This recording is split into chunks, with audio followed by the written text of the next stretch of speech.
fourth generation Japanese Canadian on my father's side. My father was born in Langley, BC, and my mom is an immigrant from Japan. She was born in Osaka and spent years in Yokohama and then came over to Vancouver in the 1960s. I was born in the late 1970s and grew up here in this home in East Vancouver. As an artist of Asian background, I think it's important to actually look at and kind of understand the complexity of what Asianness means, or what does that mean in terms of contemporary art practice and media arts practice. And Cinevolution has a unique mandate to bring forth different experiences around migrants and narratives around immigrants. I think that's an interesting platform to show my work.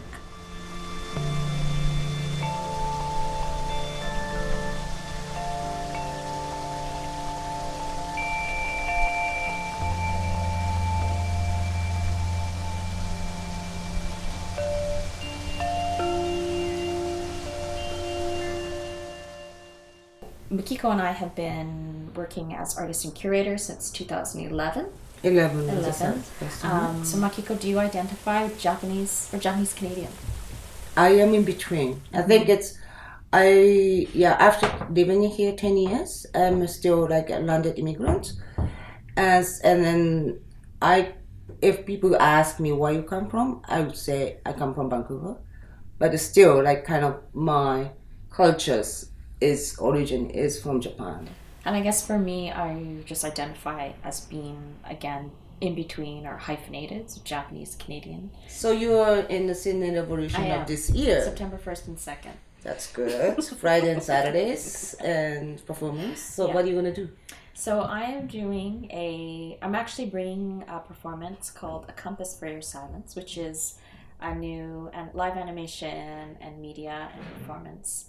And it starts off looking through a lot of history and a lot of stories that are hidden and underground around my grandmother's strawberry farm before the war.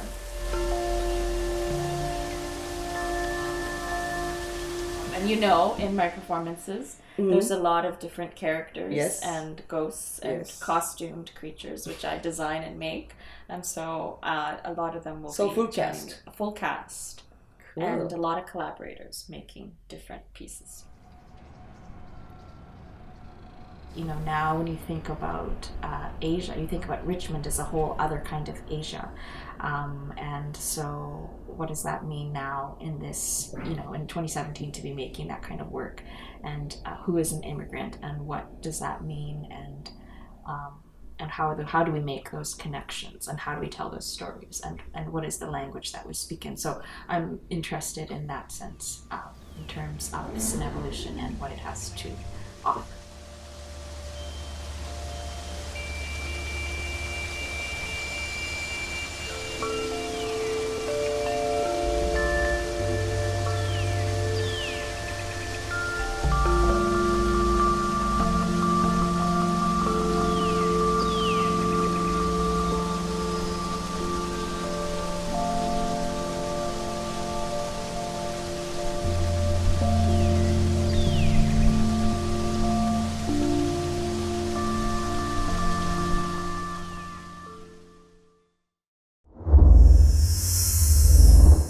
Scene 1, Apple, take 1.